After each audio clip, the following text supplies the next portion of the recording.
사람들은 제게 묻습니다. 어쩌다 이렇게 됐냐고, 왜 이런 삶을 사느냐고요. 하지만 저는 대답하지 않습니다. 아니, 대답할 수가 없습니다. 제 입에서 나올 말들이 너무나 무겁고 아프기 때문이죠. 제 이름은 강태수입니다. 올해 67이 됐고요. 지금은 거리에서 살고 있습니다. 사람들은 저를 노숙자라고 부르죠. 틀린 말은 아닙니다. 실제로 저는 지난 15년을 이 거리에서 보냈으니까요. 서울역 뒤편 좁은 골목, 그곳이 제 집입니다. 하지만 20년 전만 해도 저는 달랐습니다. 대기업 연구소의 수석 연구원이었죠. 음향공학이 제 전문 분야였습니다.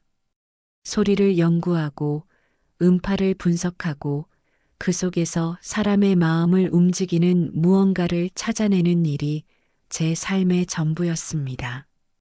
그리고 그보다 더 소중했던 것은 제 가족이었습니다. 아내 수진이와 딸 예린이, 그 두 사람이 제 우주의 전부였습니다.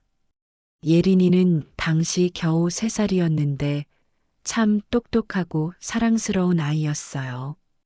제가 피아노로 멜로디를 하나 연주하면 그 어린 나이에도 금방 따라 불렀습니다. 절대음감이 있는 것 같다고 아내와 저는 그렇게 이야기하곤 했죠.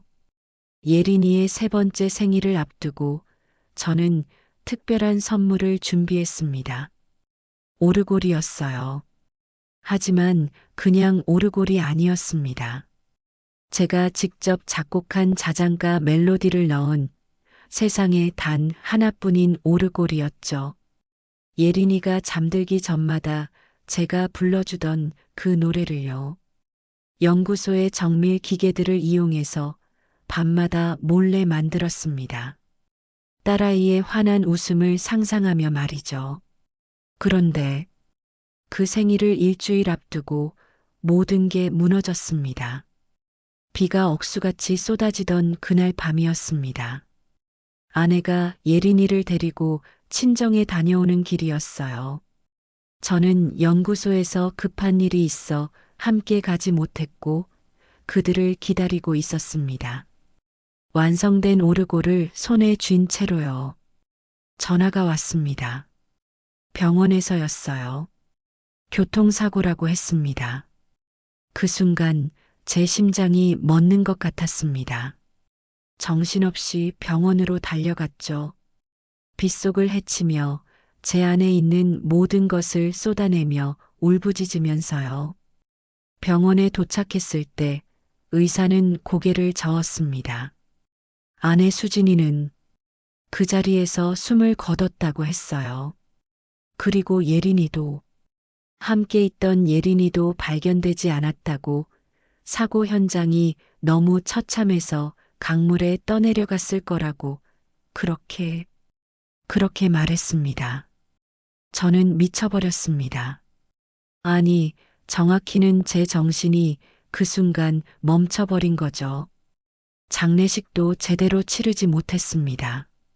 예린이의 작은 몸은 끝내 찾지 못했고 빈관에 그 아이가 좋아하던 인형만 넣어야 했습니다. 그리고 그 오르골도요.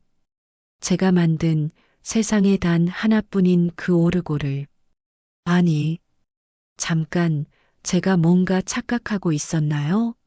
오르골은 제가 관에 넣었던가요?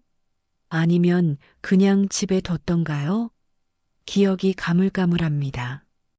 그때는 너무 혼란스러웠거든요. 그 이후로 저는 모든 것을 잃었습니다. 회사도 그만뒀고, 집도 정리했고, 사람들과의 연락도 끊었습니다. 그냥 살아있는 게 죄처럼 느껴졌어요.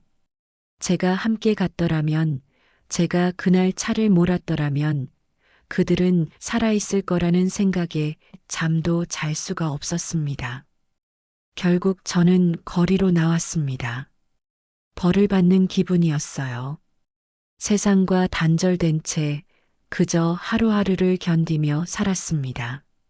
사람들의 동정 어린 눈빛도 던져주는 동전도 모든 게 제겐 고통이었지만 그 고통마저도 제가 받아야 할 몫이라고 생각했습니다. 15년이 그렇게 흘렀습니다. 봄이 오고 여름이 지나고 가을이 오고 겨울이 왔습니다.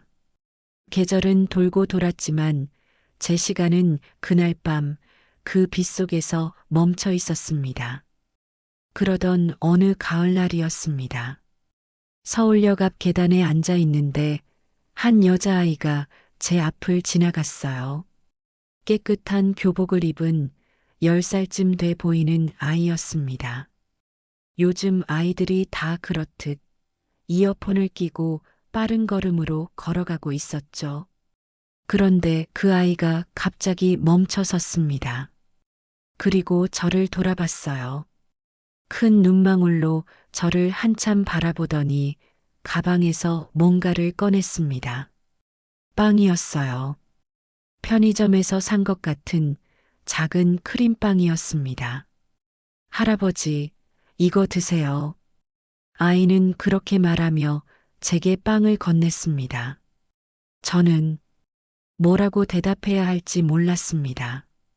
수백 명, 아니 수천 명의 사람들이 저를 스쳐 지나갔지만 이렇게 직접 눈을 마주치며 뭔가를 건네는 사람은 거의 없었거든요. 괜찮아요. 저는 겨우 그렇게 말했습니다. 목소리가 얼마나 오랜만에 나오는 건지 제 목소리조차 낯설게 느껴졌어요. 하지만 아이는 고개를 저었습니다. 아니에요. 할아버지가 드셔야 해요. 제가 꼭 드리고 싶어요. 그 말에는 뭔가 간절함이 묻어 있었습니다.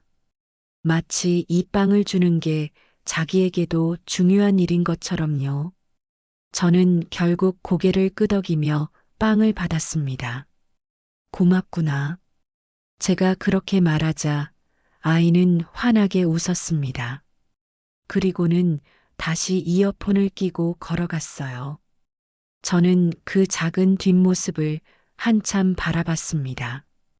왠지 모를 이유로 가슴 한편이 뜨거워지는 걸 느끼면서요. 빵을 손에 들고 있는데 봉투에서 뭔가 가루 같은 게 묻어 나왔습니다. 처음엔 빵 부스러기인 줄 알았는데 자세히 보니 아니었어요. 금속 가루 같은 거였습니다. 미세하게 반짝이는 오래된 기계에서 나올 법한 그런 가루요. 순간 제 심장이 두근거리기 시작했습니다. 이건 오르골에서 나오는 가루였습니다. 오래된 오르골의 태엽 장치를 감을 때 미세하게 떨어져 나오는 금속 가루. 저는 20년 넘게 음향 기계를 다뤄왔기 때문에 그 느낌을 알 수 있었어요. 왜 저 아이의 손에서 오르골 가루가 묻어 나왔을까요? 혹시 저 아이도 오르골을 가지고 있는 걸까요? 저는 아이가 사라진 방향을 바라봤습니다. 하지만 이미 인파 속으로 사라지고 없었죠. 그냥 우연이겠지. 세상에 오르골 가진 사람이 한둘인가. 저는 스스로에게 그렇게 말했습니다. 하지만 그날 밤 저는 잠을 이룰 수가 없었습니다.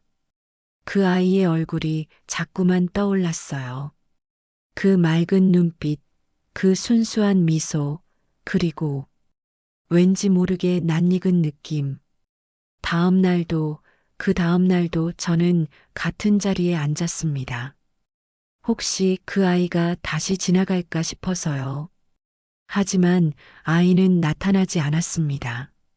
일주일이 지나고 2주일이 지났지만 아이는 보이지 않았어요. 저는 제가 왜 이러는지 모르겠습니다. 단지 빵 하나를 준 아이일 뿐인데 왜 이렇게 마음에 걸리는 걸까요? 왜 자꾸만 그 아이 생각이 나는 걸까요? 그러던 어느 날 비가 내렸습니다. 가랑비가 부슬부슬 내리는 오후였어요. 저는 처마 밑으로 몸을 피하고 있었는데 멀리서 익숙한 모습이 보였습니다. 그 아이였어요. 노란 우산을 쓰고 똑같은 교복을 입고 이번에도 이어폰을 끼고 걷고 있었습니다. 제 심장이 다시 두근거리기 시작했어요. 아이는 이번에도 저를 보더니 멈춰 섰습니다. 그리고 우산을 접으며 제게 다가왔어요. 할아버지, 또 뵈네요. 아이가 웃으며 말했습니다. 저는 어색하게 고개를 끄덕였죠. 지난번 빵, 맛있었니? 아이가 물었습니다. 저는 솔직하게 대답했어요. 잘 먹었어. 고마웠다. 그러자 아이는 다시 환하게 웃었습니다. 그리고는 이어폰을 귀에서 빼며 말했어요. 할아버지는 음악 좋아하세요? 갑작스러운 질문이었습니다. 저는 잠시 멈칫했죠. 음악? 옛날에는 제 삶 그 자체였던 것. 하지만 지금은 차마 좋아한다고 말할 수가 없었습니다. 왜 그러니? 제가 되물었습니다. 아이는 자기 이어폰을 보며 말했어요. 저는 음악을 너무 좋아해요. 특히 옛날 음악들이요. 엄마 아빠는 요즘 노래들을 들으라고 하는데 저는 왠지 옛날 노래가 더 좋아요. 특히 아이가 잠시 말을 멈췄습니다.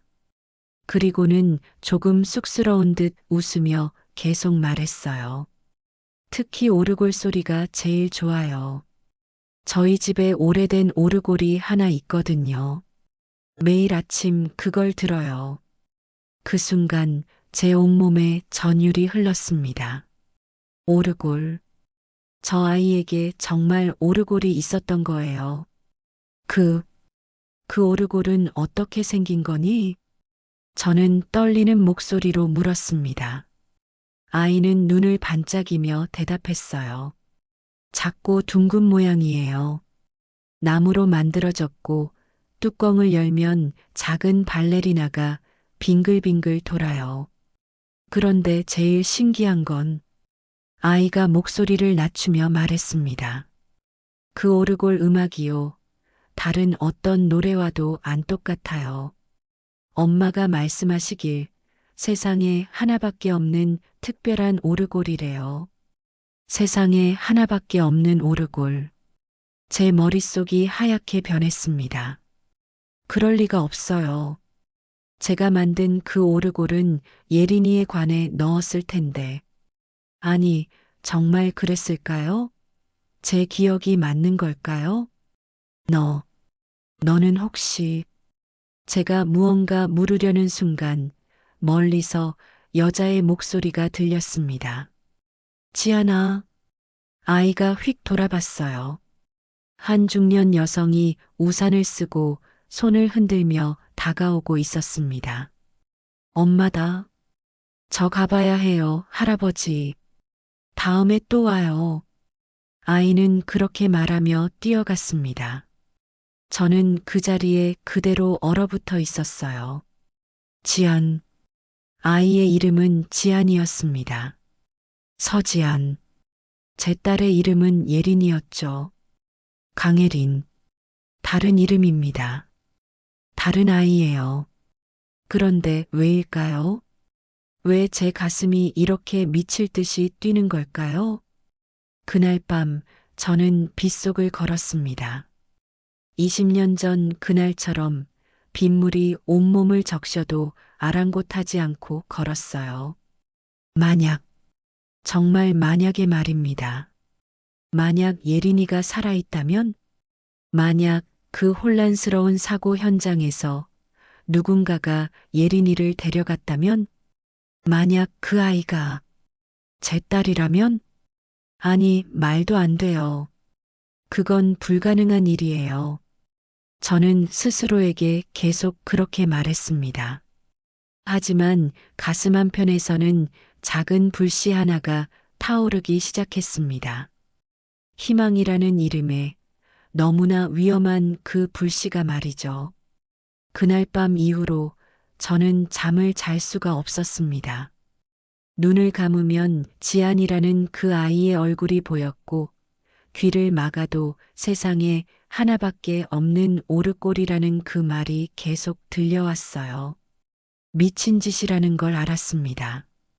15년 동안 거리에서 살아온 노숙자가 우연히 만난 10살짜리 아이를 보고 혹시 내 딸이 아닐까 하는 망상에 빠진 거니까요. 정상적인 사람이라면 절대 하지 않을 생각이었죠. 하지만 저는 이미 정상이 아니었습니다. 20년 전 그날 밤부터 제 정신은 정상의 궤도에서 벗어나 있었으니까요.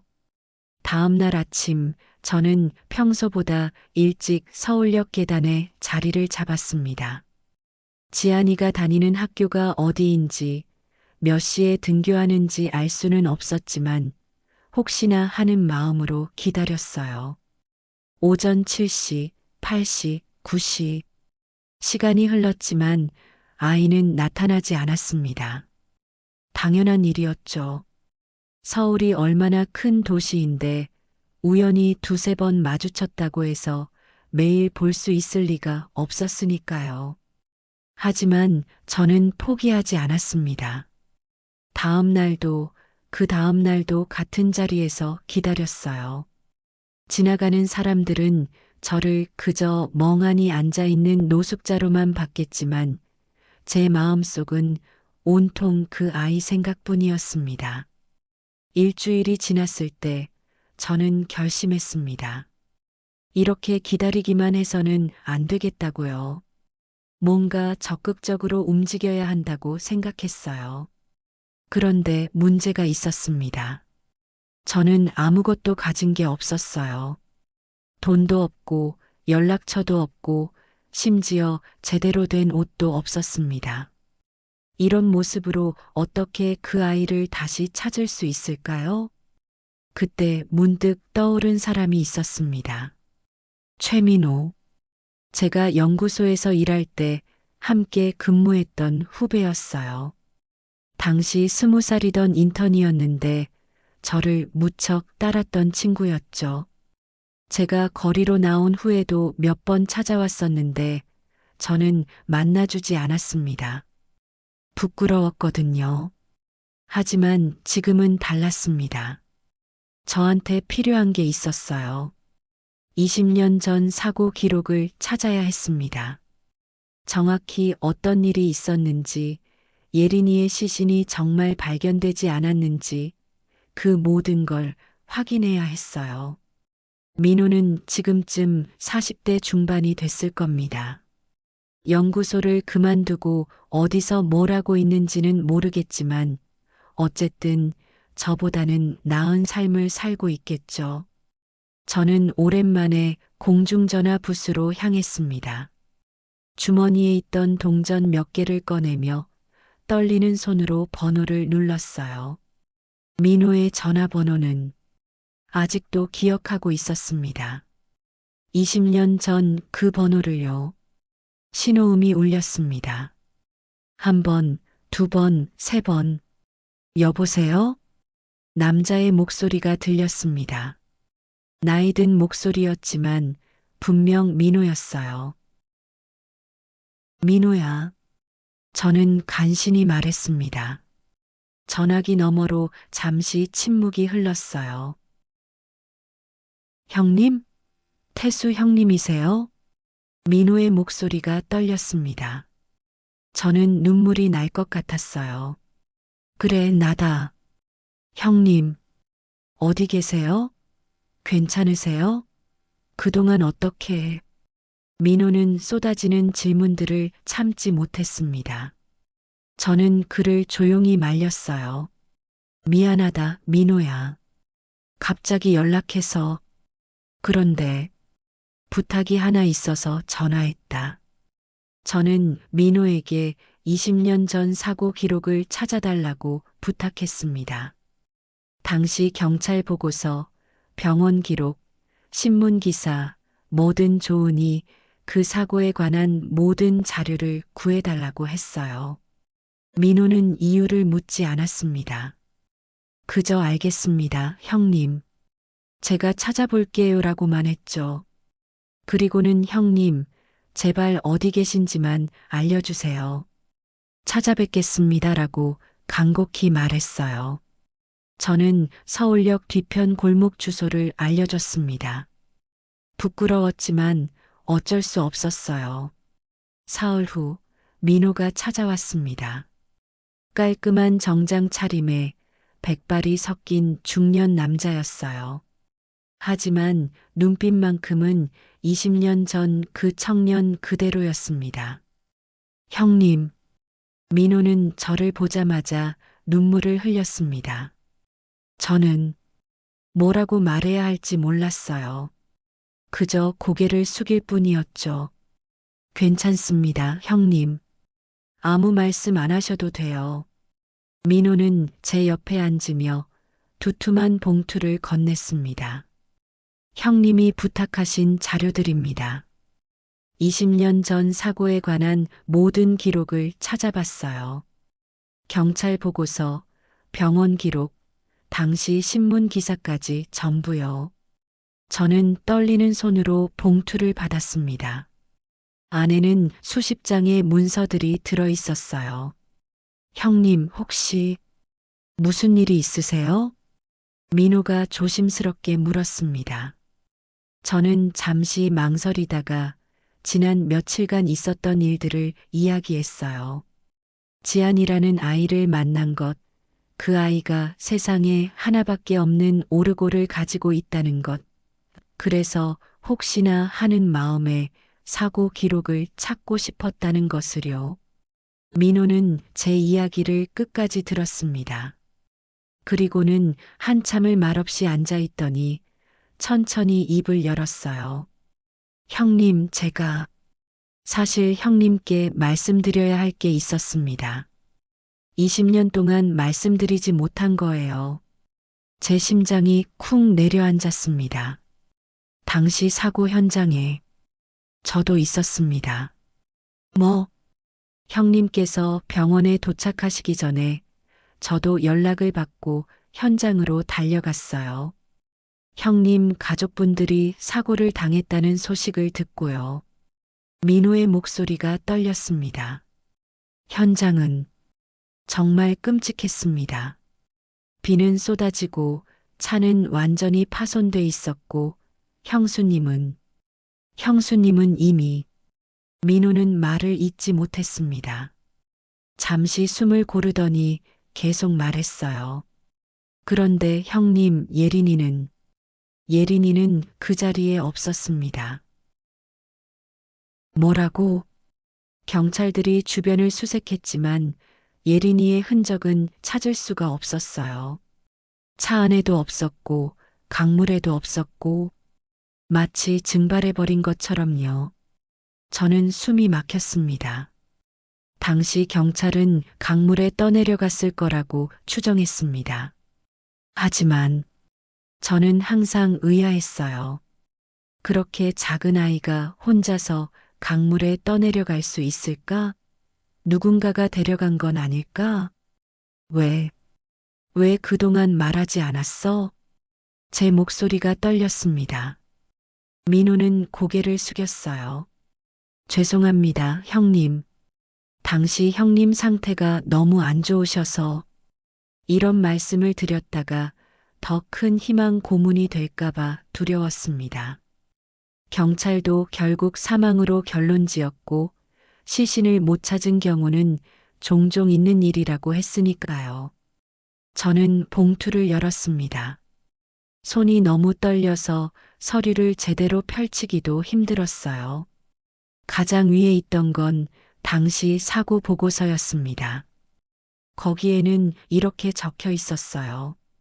사망자 강수진 33세 여, 실종자 강예린 3세 여 마이너스 추정 사망. 실종자, 사망이 아니라 실종이었습니다. 민호야, 이게 무슨 뜻이야? 당시에는 시신을 찾지 못했으니 실종으로 처리됐다가 몇 개월 후에 사망으로 정식 처리됐습니다. 하지만 원본 기록에는 여전히 실종으로 남아 있어요. 저는 다음 장을 넘겼습니다. 병원 기록이었어요. 거기에는 더 자세한 내용이 적혀 있었습니다.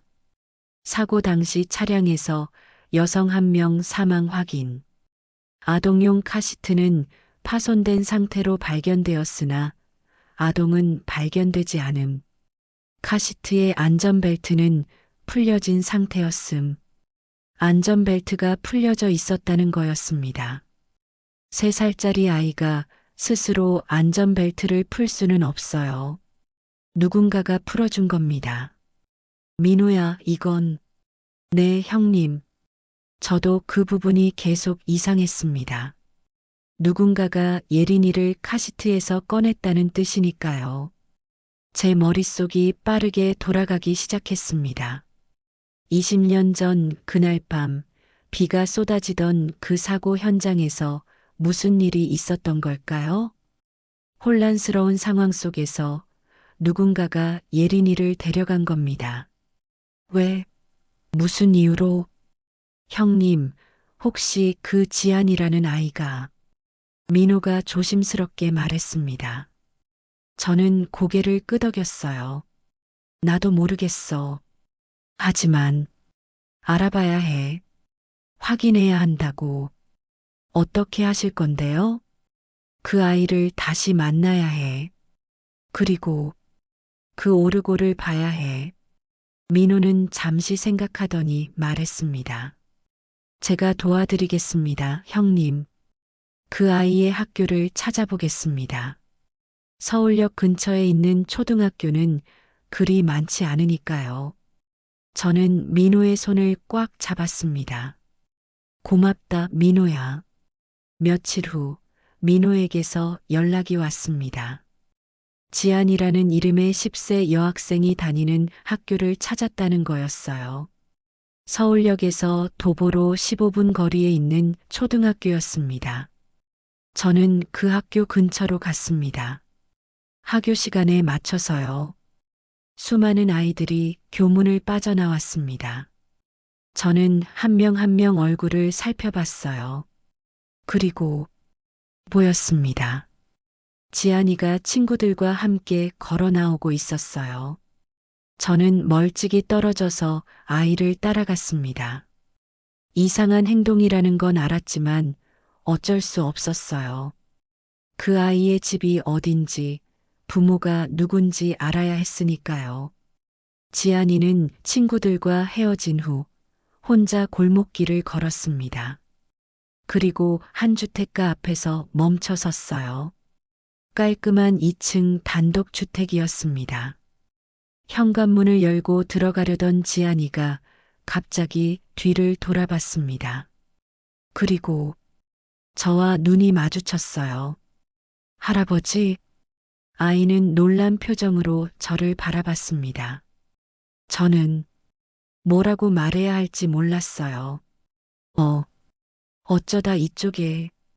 제가 우물쭈물하는 사이 집안에서 여자의 목소리가 들렸습니다. 지안아, 왔니? 지난번 봤던 그 중년 여성이었습니다. 지안이의 엄마라고 했던 사람이요. 여자는 저를 보더니 잠시 경계하는 표정을 지었습니다. 당연한 일이었죠. 허름한 옷차림의 노인이 자기 딸 뒤를 따라온 상황이었으니까요. 지안아, 이분은 누구시니? 엄마, 이 할아버지는 제가 빵 드렸던 분이에요. 착하신 분이에요. 지안이가 제 편을 들어줬습니다. 하지만 여자의 표정은 여전히 굳어 있었어요. 그때였습니다. 집안에서 오르골 소리가 들려왔습니다. 띵, 띵, 띵. 제 온몸이 얼어붙었습니다. 그 선율, 그 멜로디는 제가 만든 겁니다. 제가 직접 작곡해서 예린이를 위해 만든 그 자장가였어요. 세상에 단 하나밖에 없는 그 선율이었습니다. 이 아이. 저는 떨리는 목소리로 중얼거렸습니다. 이 아이. 내가 찾던 아이야. 그 순간 세상이 멈춘 것 같았습니다. 오르골 소리만이 공기를 타고 흘러나왔어요. 띵, 띵, 띵. 제가 20년 전 밤을 새워가며 만들었던 그 멜로디가 지금 이 집에서 울려 퍼지고 있었습니다. 할아버지, 지안이가 걱정스러운 목소리로 저를 불렀습니다. 제 얼굴이 새하얗게 질렸나 봐요. 괜찮으세요? 어디 아프세요? 저는 대답할 수가 없었습니다. 그저 그 오르골 소리에 귀를 기울일 뿐이었죠. 멜로디가 끝나갈 무렵 여자가 경계심 어린 목소리로 말했습니다. 지안아, 안으로 들어가. 엄마가 이분과 이야기 좀 해야겠다. 네, 엄마. 지안이는 고개를 끄덕이고 집 안으로 들어갔어요. 여자는 문을 닫지 않고 저를 똑바로 바라봤습니다. 실례지만 무슨 일이세요? 왜 우리 딸을 따라오신 겁니까? 차가운 목소리였습니다. 저는 이해했어요. 엄마로서 당연한 반응이었죠. 죄송합니다. 저는 말이 목구멍에서 막혔습니다. 뭐라고 설명해야 할까요? 당신 딸이 제 딸일지도 모른다고? 20년 전 죽었다고 생각했던 제 딸이 살아있을지도 모른다고? 저는 그저 지안이가 가진 오르골이 궁금해서 그랬습니다. 겨우 그렇게 말했습니다. 여자의 표정이 더 굳어졌어요. 오르골이요? 왜 우리 집 오르골이 궁금하시죠? 그 오르골 소리가 제가 아는 멜로디 같아서요. 여자는 잠시 저를 의심스럽게 바라보다가 한숨을 쉬었습니다. 어르신, 오늘은 이만 가보시죠. 지안이가 낯선 분을 좋아해서 빵도 드리고 그랬나 본데, 이제 그만. 부탁입니다. 문을 닫으려는 순간 저는 무의식적으로 말했습니다. 예린이. 여자의 손이 멈췄습니다. 뭐라고 하셨습니까? 아니, 아무것도 아닙니다. 저는 황급히 뒤돌아서 걸어갔습니다. 뒤에서 여자가 저를 바라보는 시선이 느껴졌지만 저는 돌아보지 않았어요. 돌아보면 무너질 것 같았거든요. 골목을 벗어나자마자 저는 전봇대에 기댄 채 주저앉았습니다. 온몸이 떨렸어요. 분명했습니다. 그 오르골은 제가 만든 거였어요. 틀림없었습니다. 그렇다면 지안이는 정말 예린이일까요? 저는 다시 민호에게 연락했습니다. 떨리는 목소리로 오늘 있었던 일을 이야기했어요. 오르골 소리를 들었다는 것, 그게 분명 제가 만든 것이라는 것을요. 형님, 그럼 정말로 민호의 목소리도 떨렸습니다. 확인해야 해, 민호야. DNA 검사를 해야 해. 그래야 확실히 알 수 있어. 하지만 형님, 어떡해요? 그 어머니가 동의할까요? 그게 문제였습니다. 저는 아무것도 아닌 노숙자일 뿐이었어요. 갑자기 나타나서 DNA 검사를 하자고 하면 당연히 거부당할 게 뻔했습니다. 일단 그 집에 대해 알아봐야 해. 지안이가 어떻게 그 집에 오게 됐는지, 부모가 누구인지. 민호는 며칠 후 조사 결과를 가지고 왔습니다. 그 내용은 충격적이었습니다. 지안이의 법적 부모는 서정민, 박미연 부부였어요. 서정민은 중소기업 임원이었고 박미연은 전직 간호사였습니다. 그리고 그들은 10년 전 지안이를 입양했다고 했습니다. 입양 기록에 보면요, 지안이는, 아니, 당시 이름 없이 보호되었던 여자아이는 교통사고 현장 근처에서 발견됐다고 돼 있습니다. 민호의 말에 제 심장이 멎는 것 같았습니다. 교통사고 현장? 네. 20년 전 2005년 9월 23일 형님 가족분들이 사고를 당한 바로 그날이에요. 저는 숨을 쉴 수가 없었습니다. 당시 한 시민이 사고 현장 근처 버스 정류장에서 울고 있는 여자아이를 발견했다고 합니다. 아이는 젖은 옷을 입고 있었고 이마에 작은 상처가 있었대요. 말을 할 수 있는 나이였지만 아이는 아무 말도 하지 않았다고 합니다. 이름도 부모가 누군지도요. 그래서 어떻게 됐어? 아이는 병원으로 옮겨졌고 경찰이 수배를 했지만 보호자가 나타나지 않았습니다. 당시 그 지역에서 일어난 교통사고와 연관이 있을 거라고 추정했지만 확실한 증거가 없었대요. 왜냐하면 민호가 말을 멈췄습니다. 왜냐하면 그 사고의 실종 아동인 강혜리는 이미 사망으로 처리됐으니까요. 형님께서 장례식까지 치르셨잖아요. 맞습니다. 저는 빈관에 장례를 치렀어요.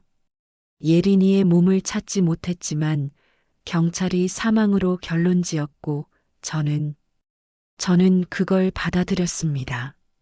그래서 그 아이는 신원 미상 아동으로 분류됐고 보호시설로 보내졌습니다. 그리고 2년 후 서정민, 박미연 부부가 그 아이를 입양했어요. 이름을 서지안이라고 지어주고요. 저는 두 손으로 얼굴을 감싸쥐었습니다. 예린이가 제 딸이 살아있었던 겁니다. 그 혼란스러운 사고 현장에서 누군가가 아이를 차에서 꺼내 안전한 곳에 놓아뒀던 거예요.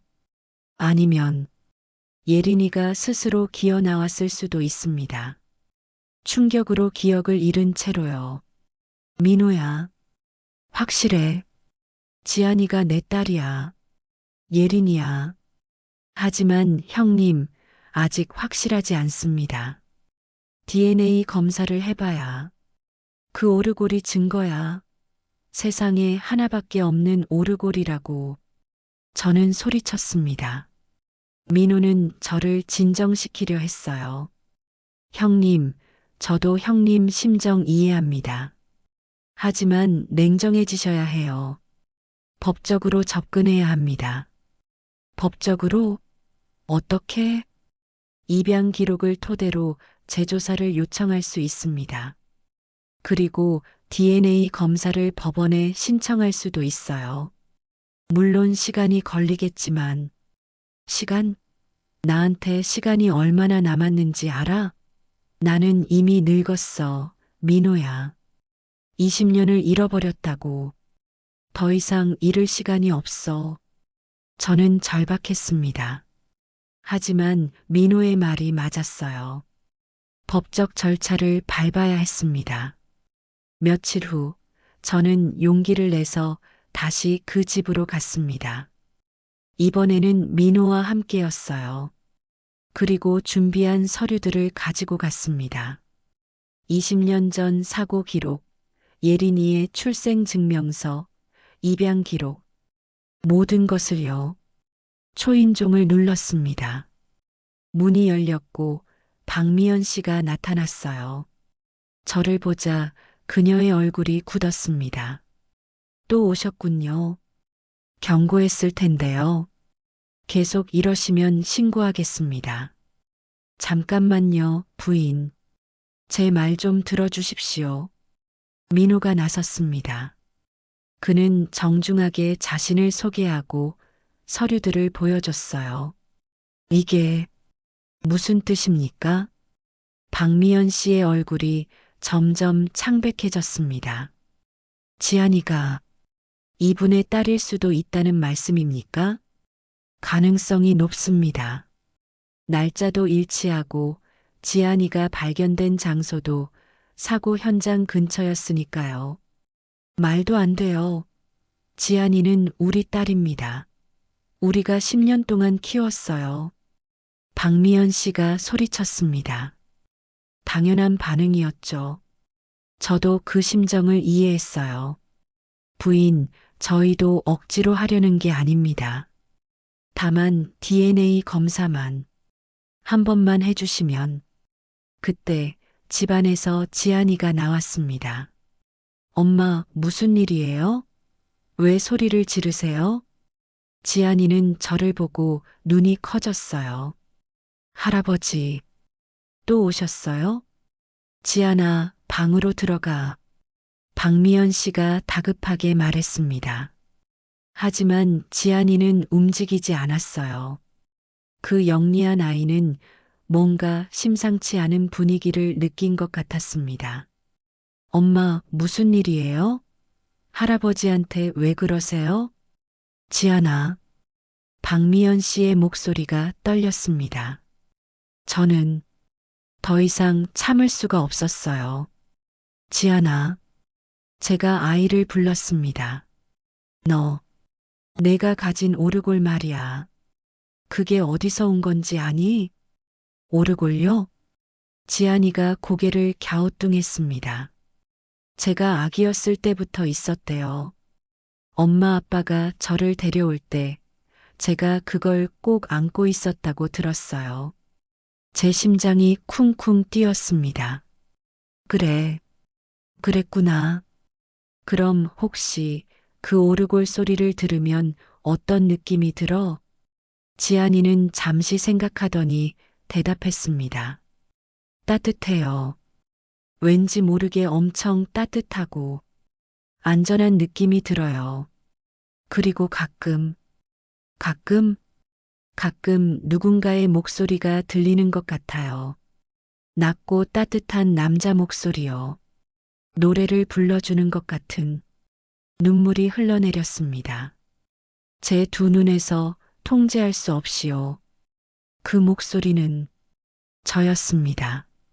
제가 예린이에게 매일 밤 불러주던 자장가였어요. 지안아, 아니 예린아. 제가 떨리는 목소리로 말했습니다. 나야, 아빠야. 박미연 씨가 지안이를 확 끌어안았습니다. 안 돼요. 지안이는 우리 딸이에요.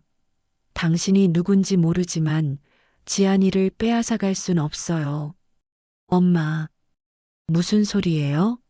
아빠가 뭐예요? 지안이가 혼란스러워했습니다. 저는 무릎을 꿇었어요. 그 아이 앞에서요. 미안하다, 예린아. 아빠가 너를 지키지 못했어. 너를 잃어버렸어. 20년 동안 너를 찾지 못했어. 할아버지, 저는 지안이에요. 예린이가 아니라 내 안에 있어. 기억이, 내가 3살 때까지의 기억이 어딘가에 남아있을 거야. 그 오르골 소리를 들을 때 느꼈던 그 따뜻함이, 그게 바로 아빠의 사랑이었어. 지안이의 눈에서도 눈물이 흘렀습니다. 왜 우는지 본인도 모르는 것 같았어요. 저는 누구예요? 정말 예린이에요? 아니면 지안이에요? 아이의 울먹이는 목소리에 제 가슴이 찢어지는 것 같았습니다. 너는 두 이름을 가진 아이야. 태어났을 때는 강예린이었고 지금은 서지안이지. 둘 다 내 이름이야. 둘 다 진짜야. 민호가 조용히 말했습니다. DNA 검사를 합시다. 그게 모두를 위한 일입니다. 만약 지안이가 정말 형님의 딸이라면 그건 밝혀져야 합니다. 하지만 만약 아니라면 아니에요. 박미연 씨가 고개를 저었습니다. 검사 안 해요. 지안이는 우리 딸이에요. 피가 섞이지 않았어도 우리가 10년 동안 키운 우리 딸이라고요. 부인 하지만 나가주세요. 제발. 우리 가족을 그냥 내버려 두세요. 문이 닫혔습니다. 저와 민호는 그 집 앞에 서 있을 수밖에 없었어요. 그날 밤 저는 잠을 이룰 수가 없었습니다. 지안이의 얼굴이, 아니, 예린이의 얼굴이 계속 떠올랐어요. 제 딸을 찾았습니다. 20년 만에 찾았어요. 하지만 어떻게 해야 할까요? 저는 아무것도 줄 수 없는 노숙자입니다. 반면에 서정민, 박미연 부부는 지안이에게 따뜻한 집과 좋은 교육과 사랑을 주고 있었어요. 과연 제가 나타나는 게 지안이를 위한 일일까요? 아니면 그저 제 욕심일 뿐일까요? 그날 이후로 일주일이 지났습니다. 저는 매일 그 집 근처를 맴돌았어요. 멀리서 지안이가 학교 가는 모습을 바라보고 돌아오는 모습을 지켜봤습니다. 하지만 다가가지는 못했어요. 박미연 씨의 그 절규하는 목소리가 귓가에 맴돌았거든요. 우리 가족을 그냥 내버려 두세요. 맞는 말이었습니다. 저는 20년 동안 아무것도 하지 못했어요. 그런데 이제 와서 갑자기 나타나 행복하게 살고 있는 가족을 흔들 권리가 있을까요? 민호는 계속 법적 절차를 밟자고 했습니다. 하지만 저는 망설였어요. 법정 다툼이 되면 지안이가, 예린이가 상처받을 게 뻔했으니까요. 그러던 어느 날 저녁이었습니다. 서울역 계단에 앉아 있는데 누군가 제 앞에 섰어요. 고개를 들어보니 서정민 씨였습니다. 지안이의 양아버지, 당신이 강태수 씨입니까? 그는 조용하지만 단호한 목소리로 물었습니다. 저는 고개를 끄덕였어요. 이야기 좀 합시다. 우리는 근처 조용한 카페로 갔습니다. 서정민 씨는 커피를 시키고 저를 마주보며 앉았어요. 먼저 말씀드리겠습니다. 저는 당신에게 지안이를 넘겨줄 생각이 없습니다. 그의 목소리는 단호했습니다. 지안이는 제 딸입니다. 피가 섞이지 않았어도 제가 10년 동안 키운 제 딸이에요. 첫 걸음마를 뗄 때도, 처음 말을 할 때도, 아플 때도 제가 곁에 있었습니다. 당신이 아니라 저였어요. 그 말에 저는 아무 대꾸도 할 수 없었습니다. 사실이었으니까요. 하지만 서정민 씨가 말을 이었습니다. 지안이가 당신의 친딸일 가능성이 있다는 것도 압니다. 그리고 그게 지안이에게 알려져야 할 진실이라는 것도 알아요. 그래서 제안합니다. DNA 검사를 하겠습니다. 하지만 조건이 있습니다. 조건? 만약 지안이가 정말 당신의 친딸이라는 게 밝혀지더라도 양육권은 저희 부부에게 남겨두십시오. 대신 당신이 지안이를 만나는 것, 그 아이의 할아버지로서 그 아이 인생에 함께하는 것은 허락하겠습니다. 저는 잠시 말문이 막혔습니다. 왜 그렇게까지 하시려는 겁니까? 지안이 때문입니다. 서정민 씨의 눈에 눈물이 맺혔어요. 그 아이가 당신 이야기를 듣고 나서 계속 혼란스러워해요. 밤마다 악몽을 꾸고 자기가 누구인지 모르겠다고 울어요. 그 모습을 보는 게 너무 괴롭습니다. 죄송합니다. 제가 나타나서 아니에요. 당신 잘못이 아닙니다. 진실은 언젠가는 밝혀져야 하는 거니까요. 그리고 만약 당신이 정말 지안이의 아버지라면 그 아이는 알 권리가 있습니다. 저는 고개를 숙였습니다. 감사합니다. 당신의 마음을 받겠습니다. 일주일 후 DNA 검사 결과가 나왔습니다. 민호가 봉투를 들고 왔을 때 저는 떨리는 손으로 그걸 받았어요. 결과는 99.9% 일치. 지안이는 제 딸이었습니다. 강혜린. 제가 20년 전 잃어버렸던 제 딸이었어요. 저는 그 자리에서 무너져 내렸습니다. 울음이 터져 나왔어요.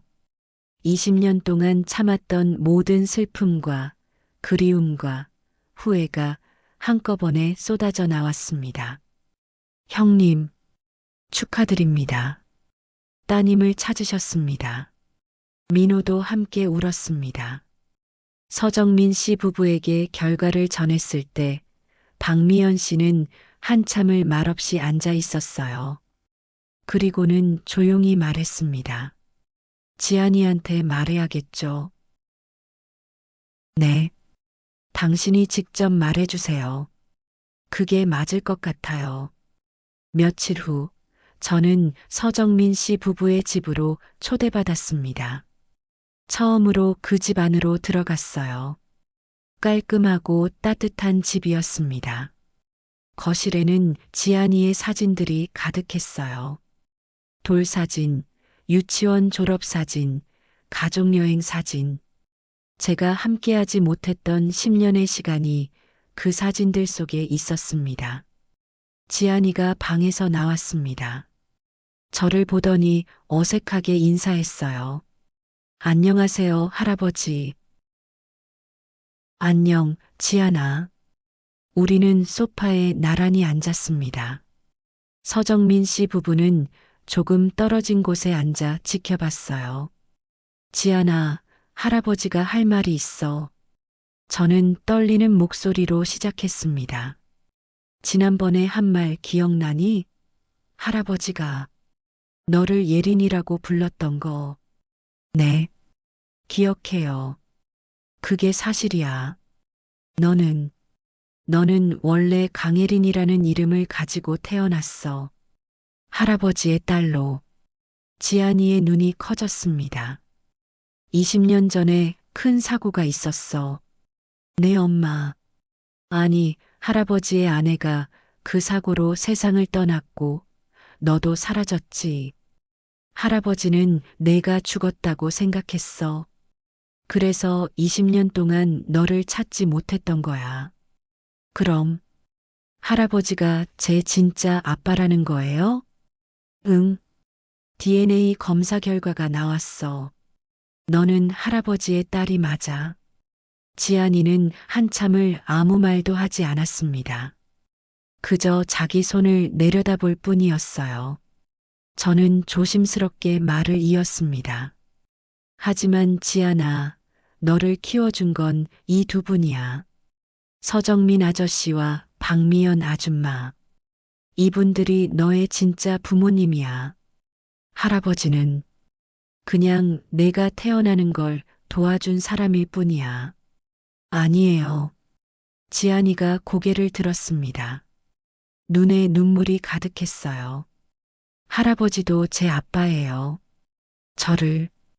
저를 사랑했던 아빠예요. 지안아, 저 기억나요. 정확히는 아니지만 느껴져요. 오르골 소리를 들을 때마다 느껴지는 그 따뜻함이 할아버지의 사랑이었던 거죠? 저는 고개를 끄덕였습니다. 그래. 내가 3살 생일 선물로 주려고 만든 거였어. 할아버지가 직접 작곡한 자장가를 넣어서 말이야. 지안이는 벌떡 일어나 자기 방으로 뛰어갔습니다. 그리고 곧 오르골을 들고 왔어요. 작고 둥근 나무로 만들어진 오르골이었습니다. 이거 할아버지가 만든 거예요? 응. 할아버지 손으로 직접 만들었어. 지안이는 오르골을 열었습니다. 익숙한 멜로디가 흘러나왔어요. 띵, 띵, 띵. 그 소리를 들으며 저는 20년 전으로 돌아갔습니다. 연구소에서 밤을 새워가며 이 오르골을 만들던 그때로요.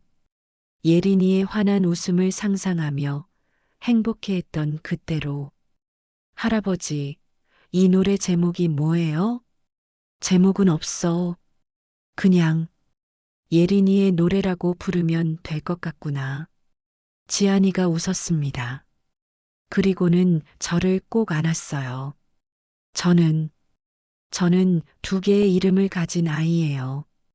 예린이이기도 하고 지안이이기도 해요. 그리고 두 명의 아빠가 있어요. 박미연 씨가 울음을 터뜨렸습니다. 서정민 씨도 눈시울을 붉혔어요. 저는, 저는 말로 표현할 수 없는 감정에 휩싸였습니다. 슬픔도, 기쁨도, 감사함도, 미안함도, 모든 게 뒤섞인 그런 감정이었어요. 고맙습니다. 제가 서정민 씨 부부에게 말했습니다. 제가 못해준 10년을 당신들이 채워주셨습니다. 예린이를, 아니, 지안이를 이렇게 훌륭하게 키워주셔서 정말 고맙습니다. 아니에요. 저희야말로 지안이 덕분에 행복했습니다. 서정민 씨가 대답했습니다. 그날 이후로 제 삶은 완전히 달라졌습니다. 민호의 도움으로 작은 일자리를 구했고 고시원에 방을 얻었어요. 15년 만에 처음으로 지붕 아래서 잠을 잤습니다.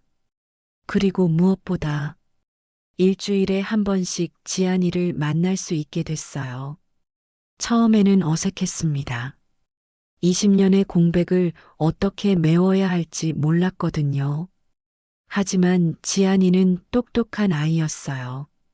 천천히 조금씩 저와 가까워졌습니다. 함께 공원을 산책하고 도서관에 가고 때로는 그냥 카페에 앉아 이야기를 나눴어요. 지안이는 제게 학교 이야기를 들려줬고 저는 옛날 이야기를 들려줬습니다. 엄마 수진이가 어떤 사람이었는지, 어린 예린이가 얼마나 사랑스러웠는지요. 할아버지, 아니, 아빠. 어느 날 지안이가 저를 그렇게 불렀습니다. 뭐든 편한 대로 불러. 할아버지라고 불러도 괜찮아. 아니에요. 아빠라고 부르고 싶어요. 집에서는 아빠라고 부르고 밖에서는 할아버지라고 부를게요. 그 말에 제 가슴이 벅차올랐습니다. 계절이 바뀌고 1년이 지났습니다. 지안이는 11살이 됐어요. 키도 크고 더 똑똑해졌습니다. 그리고 저는 이제 더 이상 거리의 노숙자가 아니었습니다. 작은 회사에서 음향 관련 자문 일을 하게 됐어요. 20년 동안 잊고 살았던 제 전문성이 아직 남아 있었던 겁니다. 월급은 많지 않았지만 제게는 충분했어요. 그 돈으로 작은 원룸을 얻었습니다. 그리고 그곳에 지안이를 위한 작은 공간을 만들었어요. 책상과 책장, 그리고 새로운 오르골을 하나 더 만들었습니다. 이번에는 지안이의 노래라고 이름 붙인 새로운 멜로디였어요. 지안이의 12번째 생일날 저는 그 오르골을 선물했습니다. 이제 너는 두 개의 오르골을 가진 아이야. 하나는 예린이로 살았던 시간을 담은 거고 하나는 지안이로 살아갈 시간을 담은 거야.